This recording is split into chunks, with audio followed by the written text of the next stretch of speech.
Hit me! Episode 337.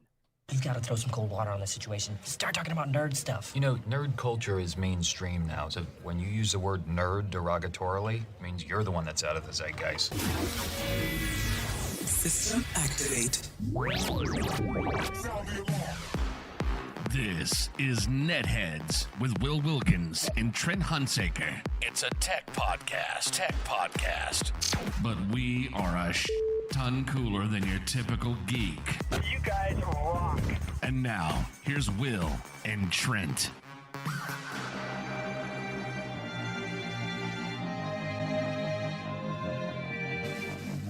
No one listens to the radio. I wasn't even listening. I was listening to podcasts. Podcasts are great. Radio's boring. I still, Trent, I got to tell you, I love that drop, but the fact that it invokes radio now seems so horribly antiquated. Hello, everybody. Welcome to another edition of NetHeads. My name is Will. I'm the aforementioned Trent. If you want to take part in the program, you can one of many ways. One of those is Twitter. Oh, wait a second. Hold on. Let's restart. Hit me! Episode 337. You've got to throw some cold water on this situation. Start talking about nerd stuff. You know, nerd culture is mainstream now, so when you use the word nerd derogatorily, it means you're the one that's out of the zeitgeist. System activate. This is NetHeads with Will Wilkins and Trent Hunsaker. It's a tech podcast.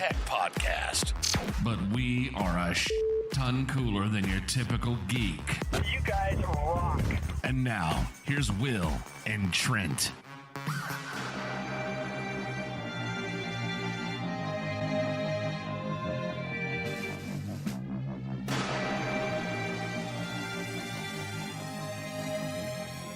No one listens to the radio. I wasn't even listening. I was listening to podcasts. Podcasts are great. Radio's boring. You know, Trent, I got to tell you, I love that audio drop, but I feel it is so antiquated now because it invokes radio, which does anyone listen to anymore? What's a radio, Will? Yeah, exactly. That's good. You see my point. Welcome, everyone, another edition of NetHeads. My name is Will. Trent here. If you want to take part in the program, you can one of many ways. One of them is Twitter. Trent, I don't know why I still ask you to do this, but why don't you tell them how? Well, it's because it gives me something to do. It gives me like a shiny toy to play with or some goldfish crackers to chew on so that I'm not being a distraction when the adults are speaking. You can send us your dog pictures with the hashtag NetHeads. That's what I want to see. Additionally, if there's stuff that's relevant that you think is interesting, send it to us as well, or just chime in to the program. Heard from Venerator 2000, longtime friend. Yeah, he used the hashtag NetHeads not too long ago. And so too did, who else did I see? Matthew Corey, as always. But there was somebody else. Anyway, use the hashtag NetHeads, and your homework for today is show me those puppy pics. I'm sorry. I'm laughing. I'm loving it because you're like, yeah, I saw somebody was using it the other day, and yeah. Someone said some stuff about the things. It was Roller Dog NC. Q brought up some butt stuff in Get 'Em's Corner. I did not know that. Thank you for sharing. And they thought of us, Will. So yeah, you can also when we are live, whenever that happens, because the other day I went to reach out to Trent and said, hey man, you available? Because I think, and I don't know how it happened, we may have taken the month of June off. Dude, it's been hot, and you've had celebrations in your family to commemorate. Oh, that's true. Actually, it's funny you mentioned that. We not only have had two birthdays in the small family. Blair turned 7. My wife turned 29 in the past weekend alone because their birthdays are just 2 days apart. But also Interestingly enough, my wife, I don't know whether it's an Apple feature or something else, but, the operating systems love to remind us of things. And Right. so it was like 1 year ago today. Oh, yeah. 1 year ago today, I had sent her a photo from the dog breeder that the first puppy had been born. Now, Winston's paperwork says that he was born on July 1st, but the first puppy was actually born on June 30th. Now, we have looked back at that photo because it popped up today. And the interesting thing about the dogs is, for most Pembroke Welsh corgis, most corgis in general, they have what's called the fairy saddle. It's this patch of off color compared to their body color that kind of nestles on the neck and between the shoulders.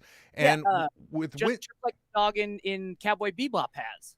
I'll take your word for it. In this particular case, the dogs each had their own interesting variation, and Winston was the only one where it kind of looked like an ocean wave that was cresting from his right to his left. So did the puppy in the photo. So we're all now convinced today Winston, the Pembroke Welsh Corgi, is 1 year old. Yeah, he's the oldest. Yes, technically he is the oldest of the litter. And also, I think since last we have spoken, Trent, he has also, as his groomer put it, the way I put it, he went from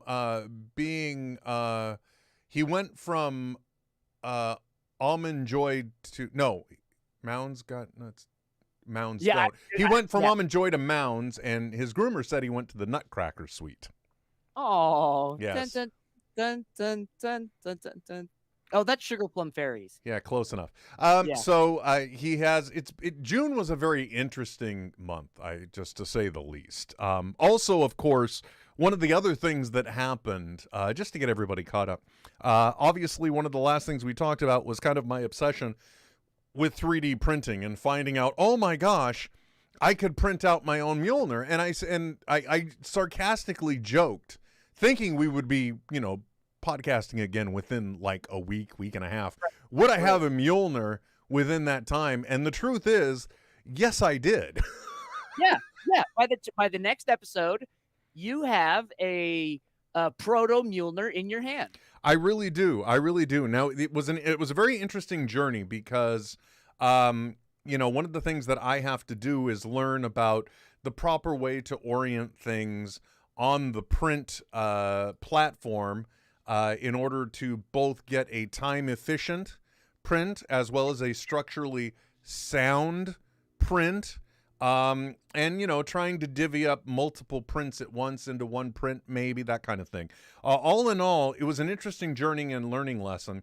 And it also taught me that you also need to be very careful about the STL or print files that you choose when you're doing something like this. Because, this one broke up the handle into 3 different pieces, which wasn't too bad, except that the bottom one, you really can't make it out. But this bottom one here that's printed in black, because I redid it, it doesn't exactly line up. So I'm going to have to do some hot welding, as they call it, which is it's a sexy way of saying I'm going to take a soldering iron to it. Yeah, it's funny because, like, growing up, I only knew about, like, plastic welding because of snowmobile hoods were all made of plastic, and we'd crack them whenever we'd roll them. And so you'd find someone that had an industrial plastic welder to fix it, or you could pay like, $800 for a new hood. Yeah. Or you can, just use a soldering iron, which is what I'll be doing. So that was interesting. The other weird thing about this print is that it broke up the pieces into several sections of the hammer into different pieces. So the medallion with the runes is one, which I did in resin, not the filament print. It was the general body. And then for some reason that I cannot understand, and then the impact plates, since they're identical, there's just one of each, right? There was just one, and you print it twice, put it on either end. But then, for some reason, because I don't know if you noticed, Mjolnir has like a groove in it that goes along here in this pattern. And rather than just trying to replicate that in the print, for some reason, this whole bottom section was a separate piece, which wouldn't have been too bad, except that this particular print file that I had pulled also seemed to be very well thought out, because it had like little connector pieces that would connect the handle through the body, through the bottom, let's just call it the bottom cradle or base, and then the hammer.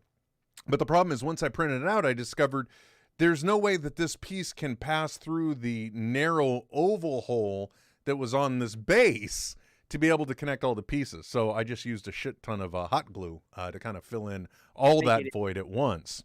Yeah.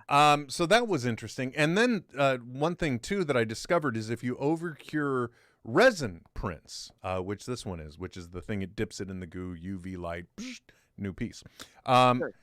They shatter real easy. I dropped the hammer and I broke it. I had one of these impact plates already. And in my rush to fix it, out of the shame of having dropped it and shattered it, I didn't clean out the inside adequately. So it was like a big rattle because it had debris bouncing around in there. Story of my life, Will. So then I thought, okay, well, I'll drill 2 holes in the bottom, put the air compressor in one, blow the debris out the other, right? Didn't work. So now I put expandable foam in there, but I use so much, the inside is still curing, and I have to wait or else it would start to expand. So, but also if you're wondering if you can make out the detail, the reason why it's a little rough here is because plastic wood filler is what you use on the surface of these in order to get rid of those print lines, because you can then sand this out and make it smooth. So hopefully by the next time we do this, you will see a painted Mjolnir. But all in all, it was about, I think, a week's worth of printing to be able to print all of these pieces together. So if you do want your own Mjolnir and you have a filament printer, you could really do this. Now, I am entertaining the thought of doing a second one because I got a different pattern, but I just need to work a little bit with the files, because instead it breaks the handle up into 2 pieces. But then I also want to pull it into something, into a different program. I think like one of them is called Blender, to where I can also create both a cylinder piece and a cylinder and holes to be able to make connectors for it. But all in all, really fun. And considering the inexpensive price of filament, that's not a bad price to be able to put together your own Mjolnir replica, in my opinion. Or I mean, it doesn't even have to be a replica. You could put it into use, like if my mom used a wooden spoon for things that it wasn't stirring at all whenever we got in trouble. So just that foam padding gives it a little more heft. So yeah. Well, what I'm also thinking about doing is potentially finishing this one and then making it a giveaway. So you could win my first Mjolnir once I finish it up. I have also, by the way, folks, if you're not aware, you can also support the podcast, some original content and other various rewards and such by going to our Patreon. That's patreon.com/netheadsonair. There is another thing that I'm going to be doing, and I will be sending one to each one of our patrons on our Patreon page once I get it done. Because I was thinking, what could I do for everyone? Because I have the resin printer, so I could do really good detailed stuff as well. Yeah. And then it just so happens the answer was laying around the desk, staring at me in the face. Several different instances of it. First is Death Wish Coffee sent me a challenge coin, and then when I went to see Avengers Endgame, they provided a collector's coin. So I am in the midst of learning how to design an official NetHeads challenge coin that I will then print in resin. Although in my journey, I've also discovered a guy that provided the templating ability and the box to where if I design the coin, I can then basically create, I don't even have to create a mold of it. I can bring it into this 3D print, and I could actually then make pewter actual challenge coins. So, but first we're just going to go with the resin. Wait, you can print pewter? No. Oh. You can 3D print the box to be able to pour hot pewter in. Okay, thank you. Yes, yeah, I'm with you. It took me a while, but I got there. Honestly speaking, probably a more terrifying thought giving me molten metal, but Oh, dude, I loved the jewelry making section of shop class was the best in junior high because we would just drop water in metal all the time just to like, all right, flick it in and boom, it explodes everywhere. It was not, we should not have had that as an option to do. It was bad. See, you say that, and then I think of my chemistry class, and there was always the one nerdy and dangerous guy in chemistry class who would always talk about going out and finding, I think, like sulfur or calcium or sodium deposits and throwing them into the water and seeing those explode. Yeah. Gosh. Yeah, good times. Speaking of which, too, by the way, like I said, once I get that done, all of our Patreon supporters will get, if nothing else, the first run of the resin coins as well. So that's just, but I have to understand how to do it, and also the design that I want is a little complex because, as you know, our logo, which you can see when I show the show number there, is the word NetHeads and that intricate brain circuit right there. And so I'm having a heck of a time trying to turn that brain circuit into a 3D object that then could be a raised edge on the coin. So that's not embossed, but is it embossed? I don't know. It's the opposite of embossment, because embossment is a pressing onto it. So I don't know what it's called. Beveling. It's beveling. Ah, there you go. Greater minds.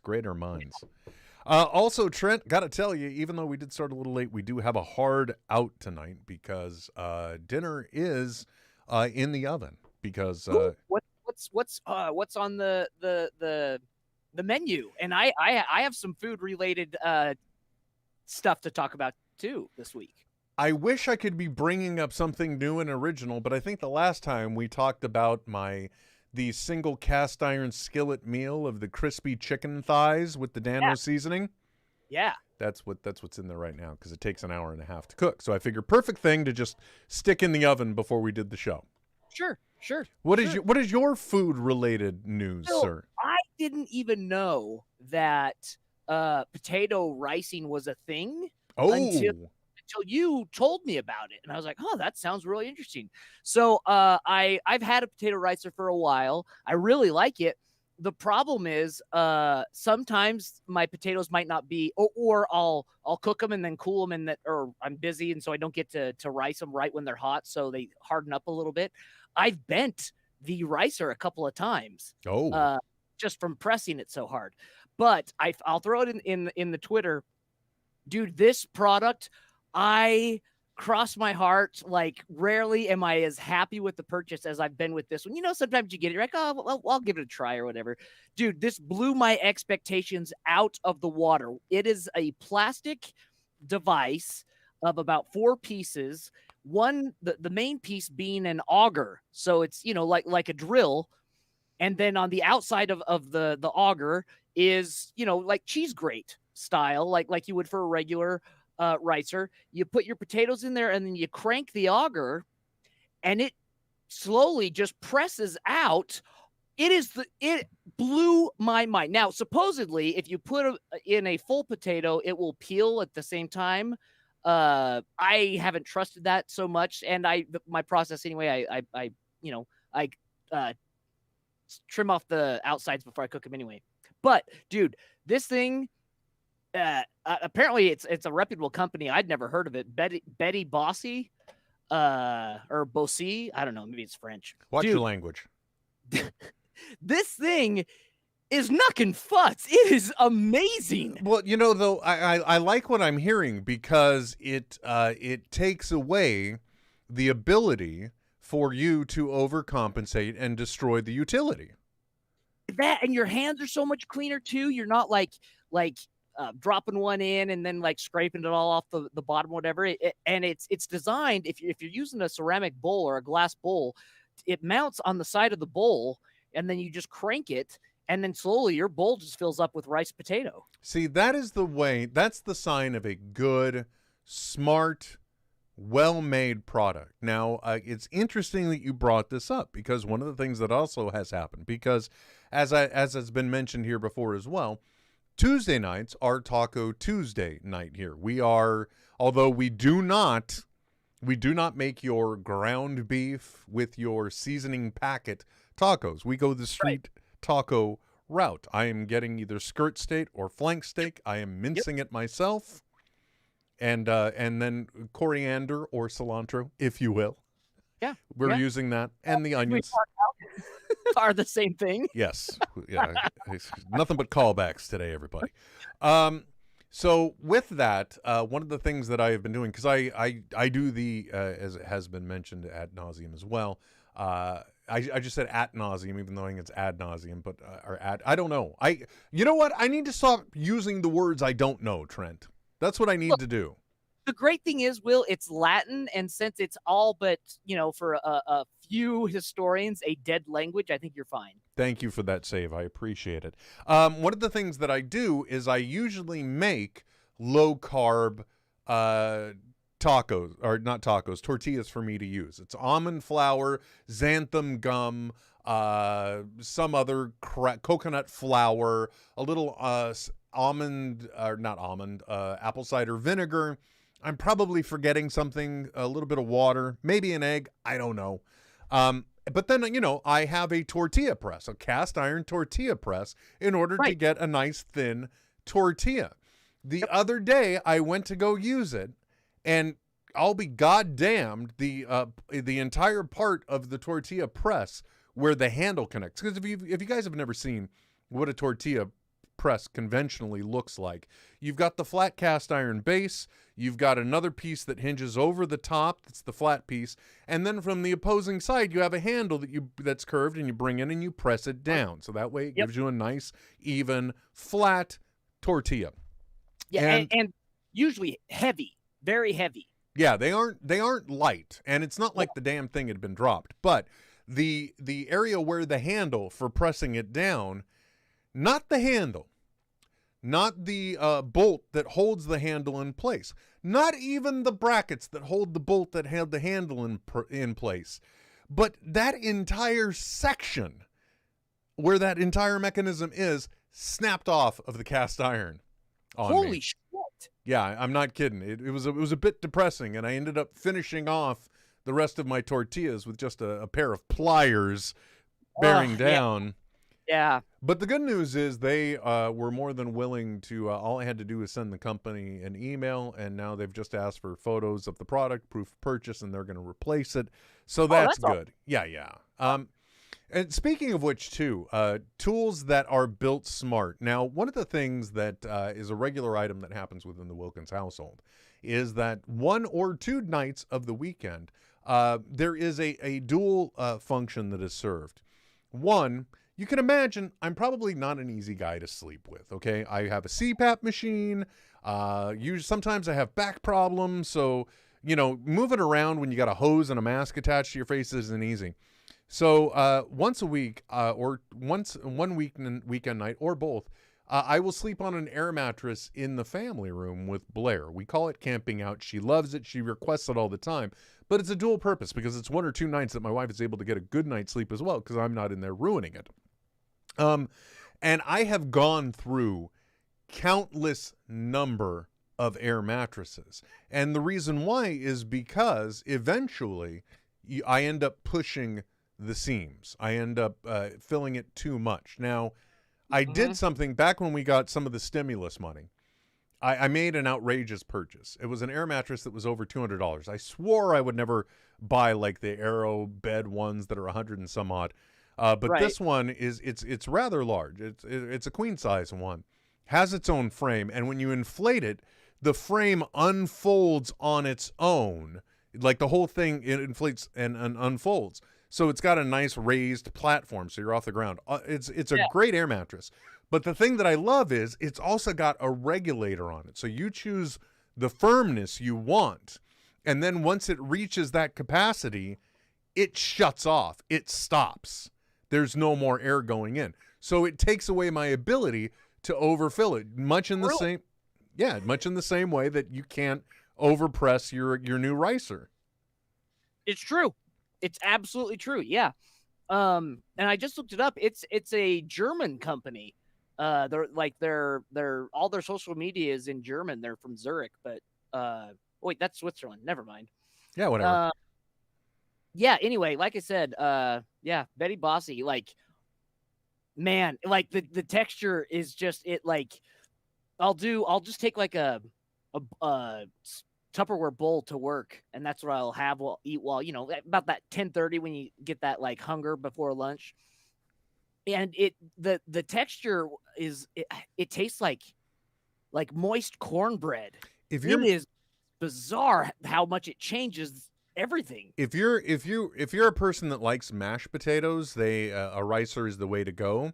If you were to try and turn the potatoes into a type of potato bread product, the ricer is the way to go. It's a great product. Oh, by the way, also, speaking of great customer service, Elegoo, I know that sounds dirty, but that's the name of the company that makes my 3D printer. And I had a FEP accident. There is a plastic film that lines the bottom of the tray that holds the resin.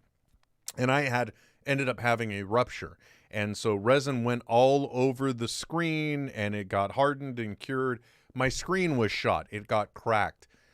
I sent them an email, Trent. Within 12 days, I had a replacement screen. I had to put it in myself, but I still had a replacement LCD screen that allows the UV light to transmit through. Wow. Yeah. That is impressive. Well, you know, in this day and age, with everybody working from home, you know, and everybody doing everything from home, I'm not surprised that customer service has elevated its game somewhat. But yeah, lately I'm on a real roll. The only thing now that I have any complaints about, actually, you know what, Trent? We purport to be a tech podcast. Yeah, I don't know if you know this. Yeah, it's a tech podcast. Right. Now, I know so far we've just talked about cooking stuff. However, I am currently, right before this show, I just set it up. I don't know if it will work or not. Now, I, in the past, have had great challenges with trying to get the Wi-Fi signal around the home, okay? And lately, last thing I did, I tried the Google Home setup. Their mesh did not work out. As a matter of fact, still need to sell all of that. I ended up getting, there's an Asus, ASUS is the name of the brand. Yeah. Mm-hmm. They have a great home system. So we've got one base down here and one upstairs. But the reception is still sometimes a little shoddy, meaning specifically the transmission rate. And I'm not surprised. It's got to go up through the ceiling. Right. So what I have done, what I am testing out, and it's twofold. I wanted to do it for that, and I wanted to also do it because we have the Fire TV Recast, which is the home DVR that you hook up to an antenna. That's how I watch The Flash or any of the CW shows, for example. That's the backup we use for capturing my wife's TV shows, like, well, it doesn't matter, the shows that she watches. For stories. Yeah. And, well, you said it, not me. So, but we often get messages that it's been disconnected or it loses the connection, and it's purely through Wi-Fi. So what I have done is I have bought some TP-Link electric conductive network extenders. Okay. Now, I don't know if you're aware of what these things are, but the idea is they use your home electric wiring in order to extend your network functionality. The same aforementioned Asus router has 3 LAN ports on it. So I utilize one of those ports to plug into, and I put the TP-Link in the power outlet right down here. Behind the TV, I plug in the other side of the unit to the power outlet, hook the cable, the network cable into it, and it goes to the cable box, or in this case, to the Fire TV Recast. Right. And I'm done this for 2 reasons. One, because of that disconnect issue, and 2, if I want to stream something off of that, I want it to have at least the most reliable connection to the network backbone I can. Correct. Now, the second reason why I've done this is because, as I mentioned, with that Asus, whatever, I can also utilize a wide area network connection in order to hook up the secondary unit as well. So instead of it having to rely on its own wireless backbone to communicate between the two of them and extend the network, I can just hardwire it, so that way that top unit instead just becomes a broadcast station, and it can fully utilize all of its network bandwidth just for network transmission.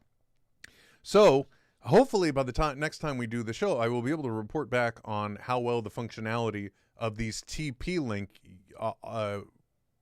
how well they work. I personally, lately my rating and my recommendation method is just whatever the reviews are on Amazon. So that's what I went with on this one. Well, and it's interesting because it's a technology, a product that's been around for a while. And when it was first explained to me, I couldn't wrap my head around. I don't know why not. Like, cable is cable, right? Whether it's 6 strands or one, big strand, it should be able to pass a signal regardless, right? You bring up a really good point. Here's the reason why it's a little confusing. Your typical Cat 5, Cat 7 cable or what have you is a twisted pair. It is a network cable that technically has 6 smaller wires inside. Yeah. So the part that we have problems translating in our mind is, well, how do we take those 6 cables that are within the 6 wires within the one cable and now reduce them down to what is essentially 2 wires? But yeah, I think the way is that the box on either end just turns one part or one pole of the power into the send, and the other is the receive. That's my hot take on it. Okay. Yeah, which makes sense. Yeah, so we'll see how well it works. Now, I still have technically, I think I still have one more unit as well. And what I may end up doing to save myself some sanity and some, not some bandwidth, but also just some transmission with all of the various devices in the family room, for example. I do have a gigabit network hub somewhere in here as well. So I'll probably move that over to the family room, so that way all of the devices that can be hardwired over there will be. So that way maybe we can save on some wireless traffic for other devices. But the other thing too is I would like to straight up just connect either the TV upstairs or a Fire TV device to the TV upstairs to work well. I don't have any problems here in my office with the ridiculous large TV that I've got on the wall, because everything's right in here. So this is my home office is the hub of the network. Although I will tell you, one of the things that I desperately wish, and I would definitely want if I were to get a new home, would be to have it just completely network wired. So that way there's one telecom closet that everything goes into centrally, and then wires and patches in from there. That's my dream. I would do the same, but I would do it just a little bit differently. Instead of having installed cable pulled and everything, I would build in coupling everywhere, so that as technology advanced and I switched from Cat 7 to who knows what or whomever needs to pull any type of wire in future time, it would be an easy thing to do. Like, I see. You say coupling, but I think coping. Sorry, you mean like conduit. So you'd want to have adequate conduit throughout the house. Yep. Yeah. So just a PVC tube going everywhere with nice 45-degree angle turns to make corners for the poles on the cable and everything. Like, and then the only thing you got to ask, like, even after you got your wiring done, just make sure you got one piece of you got one pull string still left in there. Yep. Yeah. Seriously. Or I mean, it's easy to blow string through those. So, like, honestly, that man, there are so many times where I'm just like, oh man, I wish I could connect, whether it's an audio cable or anything. Like, yeah, it would just be so helpful. And like, man, we've been using devices for, quite a while now. And just barely am I starting to see people do networked homes, but I've yet to see one that actually had the capability for, down the road, addition to any type of communications. I could just imagine the the nightmare that the telecom closet would look like, because it would literally, if you were looking at it in your scenario, there would be a piece of conduit for every single room that was labeled.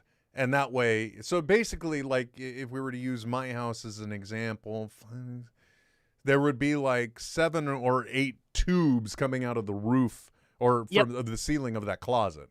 Yeah, exactly. Yeah. I mean, we make a utility closet, right? And or room or whatever, and that's where we have our furnace and our water heater and everything. Well, God damn it, the internet is just as important, Will. Yeah, it is. Okay, In this day and age, it's even more important, if you ask me. Oh, for sure.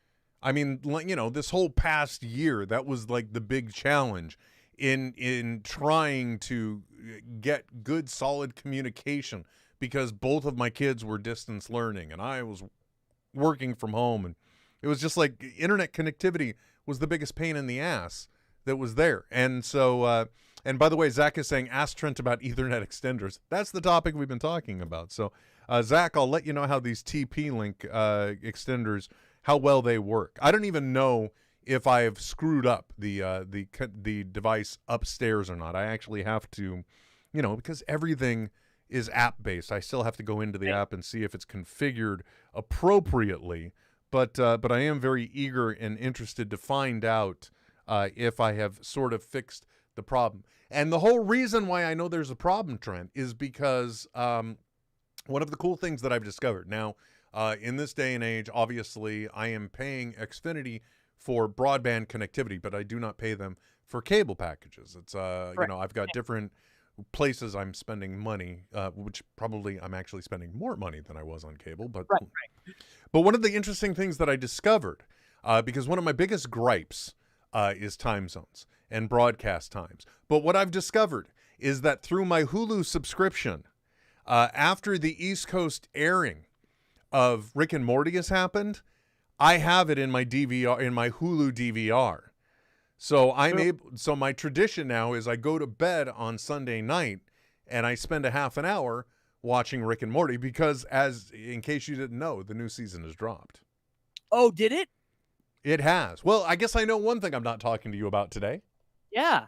Well, that's interesting, because just this past weekend I watched the 2 seasons that are out of Solar Opposites. Yeah, I haven't. That's one of those ones I have not been able to watch, Solar Opposites, and the reason why is because I go to start watching it, and then I'm hearing the content, and then I see Blair in the room, and I'm like, well, we got to change this one. Yeah, like it is very much in the same vein, obviously, with the same creators and everything, and a lot of the voice talent from Rick and Morty. But I'm assuming because it's technically an adult streaming thing, not something that's going over FCC monitored airways, there is nothing barred from dialogue or scenarios or anything you can think of. Like, holy crap. Yeah, they have no holds barred, and that is the reason why I have not really watched a lot. Smart. I enjoyed what I saw, but I don't really get to watch it. Like, already it's bad because, like, the other day I was changing the sheets, and I like to put something on the TV while I'm doing the mundane. And so I had put on the last episode of Rick and Morty while I was changing the sheets. And I forgot that Blair had come in the room. Shit. Yeah, so again, Rick and Morty is definitely not something I should be watching in front of her, and Solar Opposites even more so. Yeah, even more so. Yeah, for sure. By the way, Trent, I also have to give you credit because we have now received, as of midnight last night, Pacific time, episode 4 of the Disney Plus original series, Loki. Okay. I have, in the past, enjoyed the Marvel shows in real time. I can definitely say, with the utmost respect for your viewing methodology, Loki is probably a show that would be best served binged, because I got to tell you, each week they end on such a mother effer moment. Yeah, that's It what is- I've been hearing from people. Yeah, it is. But don't get me wrong. I think by far it is the best of the Disney Plus shows so far. Okay. Okay. And that's all I will really say about it because I don't want to ruin it for you. But the good news is we're only 3 weeks away, and the way we're broadcasting, we're only one show away from being able to talk about the entire series. This is true. Yeah. Um, Even if it was next week. it's well, there's 2 more episodes, right? So, Okay. Yeah. I think, let's see now. Okay, Black Widow comes out July 9th. And so next week, let me look at the month view here. So next week is the 7th, and then so the 14th should be the last episode of Loki, and Okay. and Black Widow drops on the 9th. Which, by the way, I've already decided I will be enjoying at home. I don't know how you plan on taking in the Black Widow. Gosh, I haven't even got that far yet. I'll probably go to the movies. I haven't been to a theater yet. I haven't either, and I don't think I'm going to start. Although I will say, one of the things that I was entertaining was spending a ridiculous amount of money, which, God, that sounds so horrible to say. But really, I do view it as an inappropriate and wrong amount of money to spend. I don't know if you're familiar with the Philips Hue line of smart lights and products and things. Are you? Philips, like the Philips appliances company, the electrical company. Yeah, they specialize in ambient lighting as well, smart bulbs and LED strips and the like called Hue. Now, what they have is an HDMI sync device that you can get, where you can run your HDMI product through it, and what it will do is and then you tell it where your lights are placed, and it will do enhanced lighting in order to give you a better experience. Now, in my Cool. in my family room, okay, I don't know how well this is going to translate on a camera, but my TV is set into a recess. What you might not be able to make out is that this is a recess in the wall. So it's inset. I was almost considering doing this. They have a specialized gradient light strip that you can get that's specific for the size TV you have. So let's say that's a 75-inch TV. You get the LED strip that's for a 75-inch TV. It borders the 3 sides, and then it will project light basically based on what's on the edges of the screen for an enhanced experience. I was almost considering doing this for Black Widow, just so I could get a little bit more of a cinematic experience. As a matter of fact, if I wanted to, I have the 2 red lights that you see behind me here. These are actually Philips Hue lights that are made for this. I could put them instead in the family room at the base of the TV. I could also, because I have them, I also have 2, actually I have 4 total, but I have at least 2 or 3 bulbs that could be standalone right now they're in floor lamps, so I could have them in the corners of the room. Sure. But I did talk myself out of this. One, because it's just a gross amount of money, I think. No matter what level of income you make, just doing this to add enhanced lighting. No, but it's more than that though, because it also creates so your eyes interpret light the same way kind of like a camera does. And so having something, it's the same reason why myself, I do this and it helps. I put a light shining behind my screens on my computer, and it creates more contrast in whatever I'm looking at artificially, because that's how my eyes interpret the light. So you would actually probably be able to see the movie better. You would see darker darks by having that contrast around it. Your eyes would absorb more of what's on the inside of that light.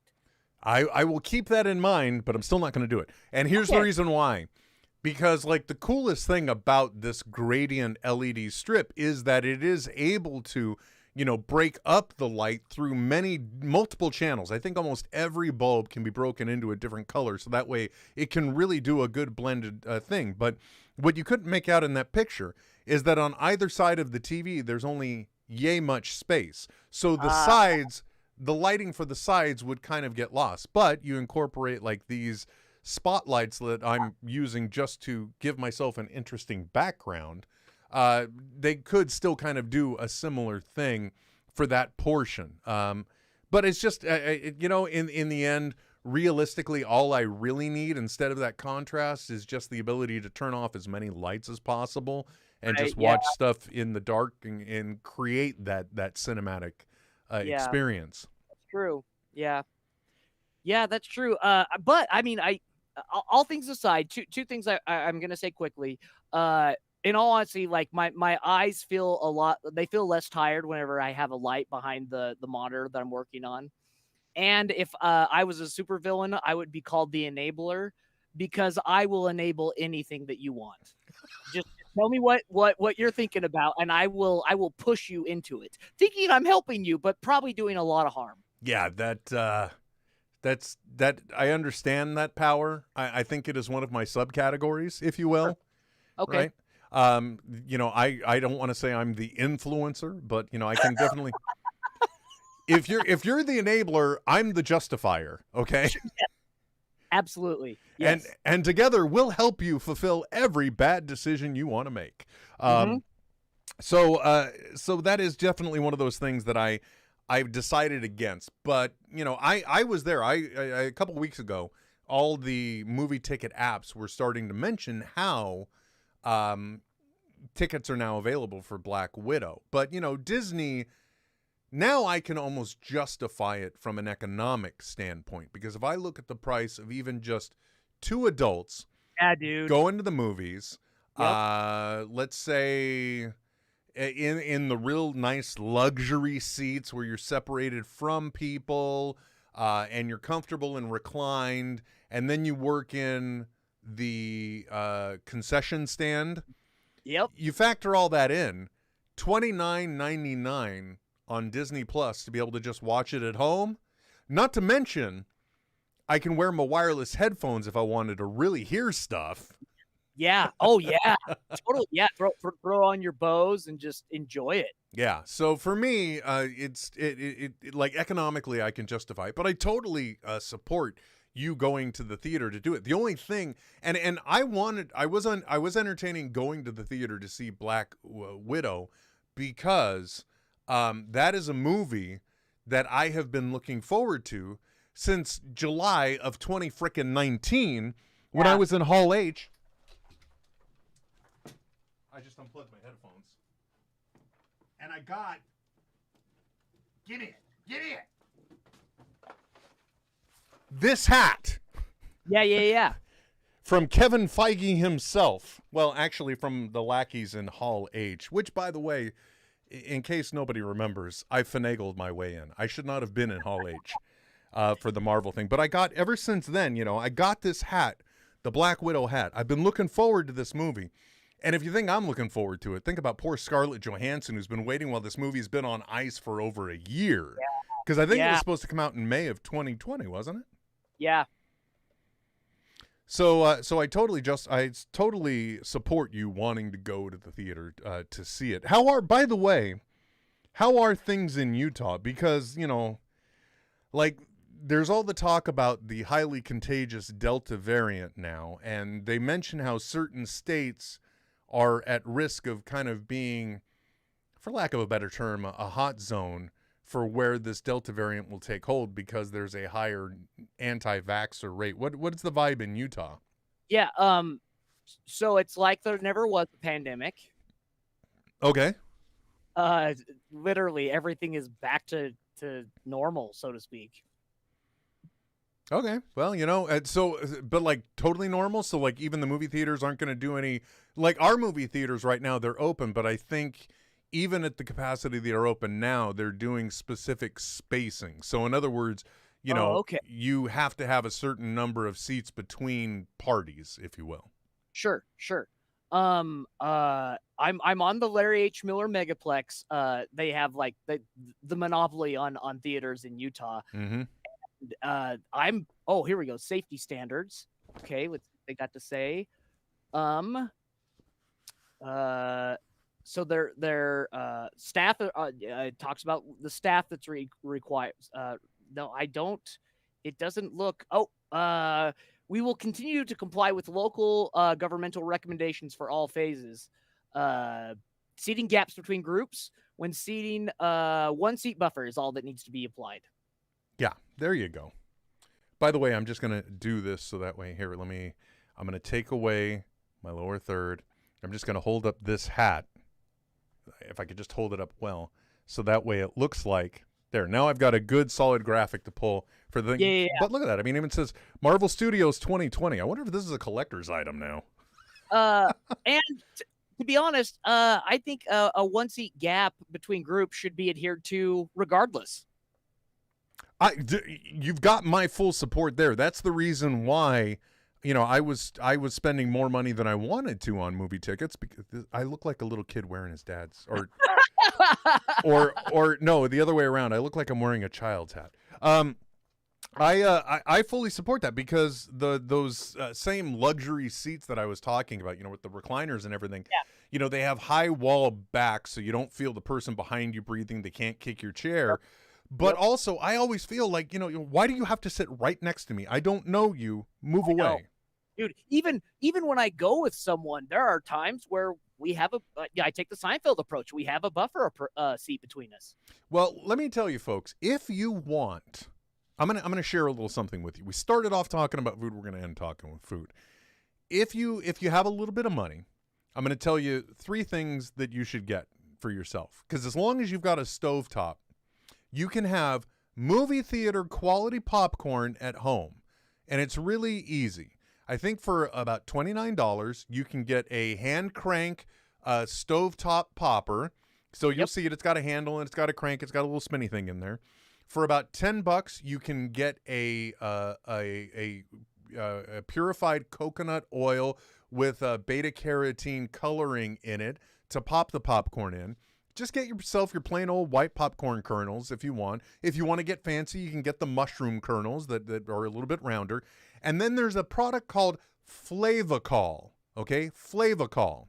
And that, my friends, is the salt seasoning that the movie theaters use. You combine those 3 things together, and you can probably make popcorn at home better than your local megaplex. So, Depth pressure.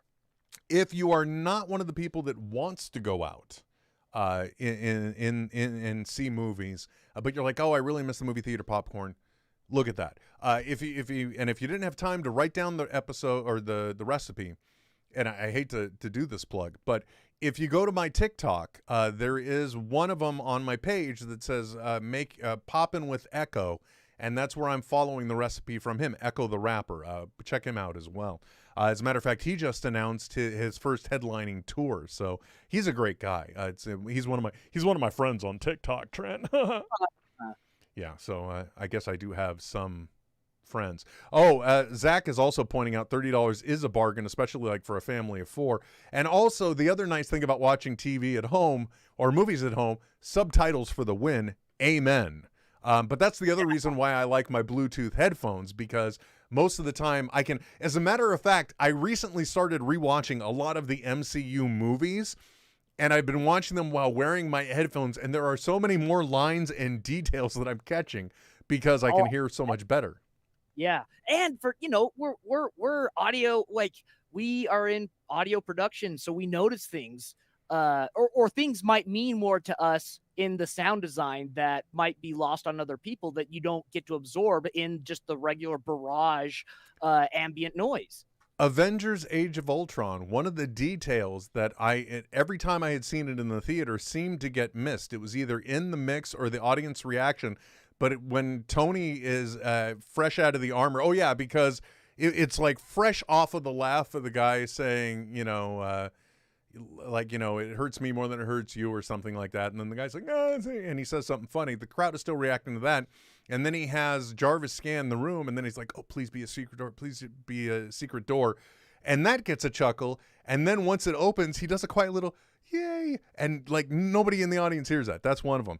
And of course, I'll say this till my dying day. Avengers Endgame. If you're wearing headphones, the moment where Tony rushes up to Thanos and he grabs the gauntlet, you can hear his armor's gears churning and clicking as they are taking the stones from the Iron Gauntlet, if you will. Oh, really? Yes, and it is just such a nice touch added to the sound mix that, you know, that you're hearing his armor stealing the stones from Thanos before Thanos even has any idea.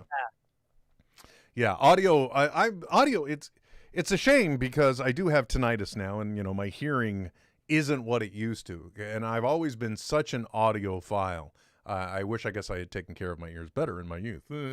But yeah, that's why I really feel, and the only problem with wearing headphones like at home is that mine, and this is one of the things you want to look into. If you really do want to start getting into headphones for the house, my Yamaha receiver that all my audio goes through for the home entertainment system does have Bluetooth connectivity. But in order to fully take advantage of it and not have any potential sync issues, you have to use low latency Bluetooth headphones for it. Yeah. And that is for any type of the Bluetooth, whether even if you're going to like surround sound speakers that are connected via Bluetooth. That's a problem. And another option you can do, it kind of sucks though if you're the only one listening on Bluetooth headphones and everyone else is listening aloud, is you can delay the timing on it. Mm-hmm. Yeah, and that's the only thing too. Now, the one thing I do love about the Bluetooth headphones is that if I want to watch something and everybody's going to bed, I can still watch TV and it doesn't bother anybody. But yeah, when everyone else is watching it and you're using it, there's a certain volume threshold that you have to hit to where you're not hearing an echo effect because the room audio is getting to you before the Bluetooth signal is. But I digress. Anyway, Trent, I got to admit, even though we could probably talk more and more about this, we're not going to, because that dinner that's in the oven, I think I'm guessing right now I'm probably at about the point where I need to start the broccoli cooking, because the one thing the single skillet meal doesn't have is enough greenery in it. So I gotta cook some broccoli up. So would you say that you're going to be chopping broccoli? No, I'm not. Thank you, Dana Carvey. I took it from the bag, dumped it into the steamer, and it's now just waiting for me to go press a button. So that's good. By the way, have you had dinner for this evening already? I ate when I got home from work, and then I'll eat again usually like around 10:30 or 11. Oh, really? Oh, well, but that's because you do a lot of late night editing and stuff, right? Yep. Understandable. Completely understandable. But that used to be the thing that was my undoing, was the late night eating. Yeah. You know what I mean? And the crazy thing is now, like, normally when I would get home from work, it was I was going to eat until I couldn't move. I got home from work and had a little bit, and I'm fine. Yeah. Well, one of the things, I don't know how it happened, because I never wanted to start down the road of intermittent fasting, and I never intended to start down the road of intermittent fasting. But somehow the way my days would progress, I would start my morning off now with God, this sounds so douchey, but I start the day off with my low-carb latte, and then like mid-morning I end up making coffee for Denise, so I'll make myself another cup of coffee. And those two consumptions of caffeine, suddenly it's more like 2 o'clock in the afternoon and I'm finally eating something.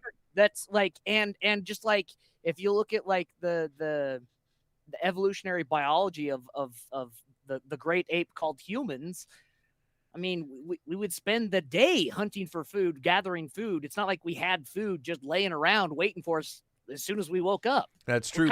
By hunter-gatherer standards, like, we really wouldn't eat. We might have had something to fuel the hunt, which would have been probably something fatty from the night before, and then gone into it. But you know what was my undoing that I found out? Because, you know, with all the low-carb stuff, I'm always a sucker for the stuff that's like, oh, it's keto this, keto that.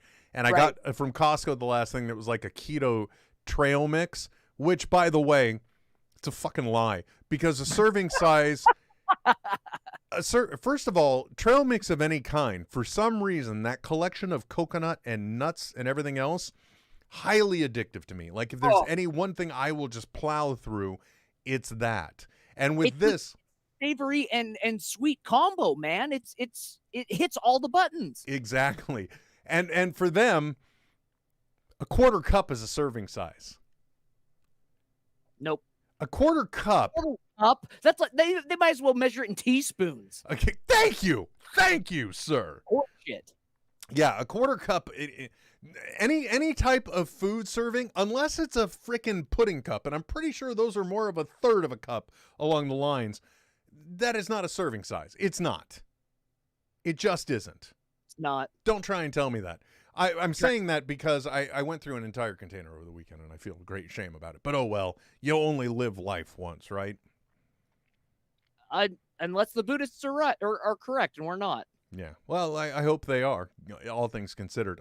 Anyway, thank you very much, everyone, for joining us. Greatly appreciate it. Like I said, I'll report back on the TP link. Hopefully, I'll get the design on those coins soon, and hopefully we'll see some progress on Mjolnir here. I just know that I've still got to get all of the stuff inside that it was one of those things where I put in the expanding foam, and I thought I did enough, and then I looked, and it really wasn't enough, and then I did more, and then it was too much. And now there's so much in here that, like, I tried to cap stuff off once, and it really did start, the gases inside were, like, trying to expand because everything else was sealed so well. So it's got to wait to cure, but I should be able to finish it soon because I really want to show it off.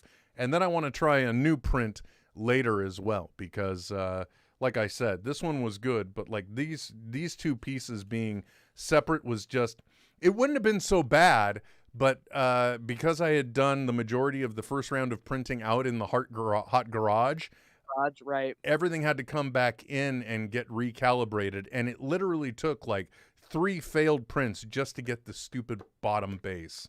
So, although one thing I would say too that would probably be cool to do on another design would probably be to be adding extra weight just specifically behind this spot and this spot, so that way it would balance like this. Yep, like that. Yep.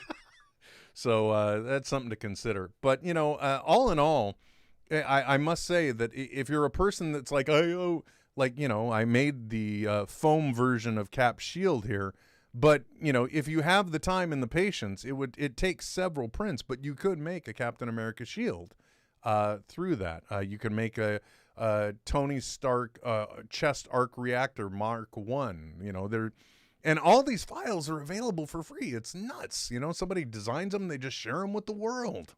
Yeah. Anyway, like I was saying, we got to go. So thank you very much for joining us. Appreciate every single one of you that's still sticking around. Like I said, don't forget to check out our Patreon if you want to potentially support us. It gives us the ability to expand. I will be doing an unboxing video that I will be posting a little bit later as well because I have 2 new products from the Smodco store that I'll be unboxing.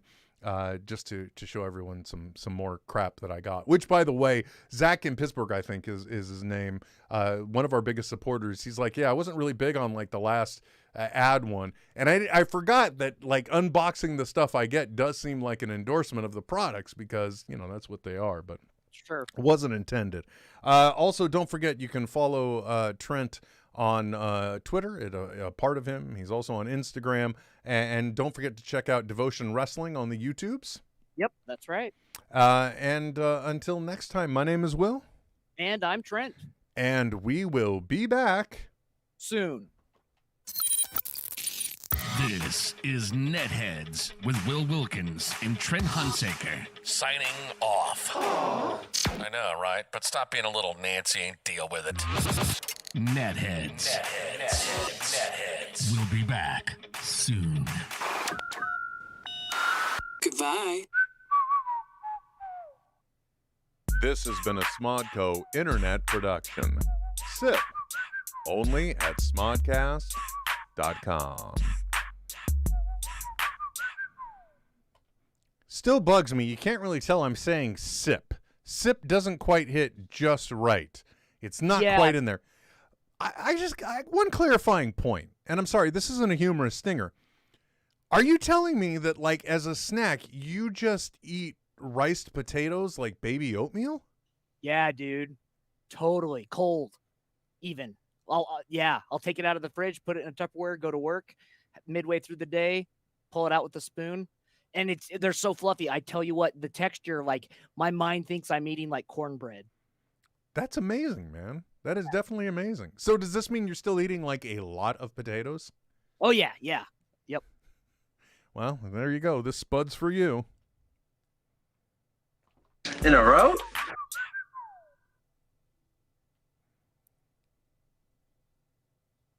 Where on earth did "in a row" come from? Did you hear that? Oh, that was you?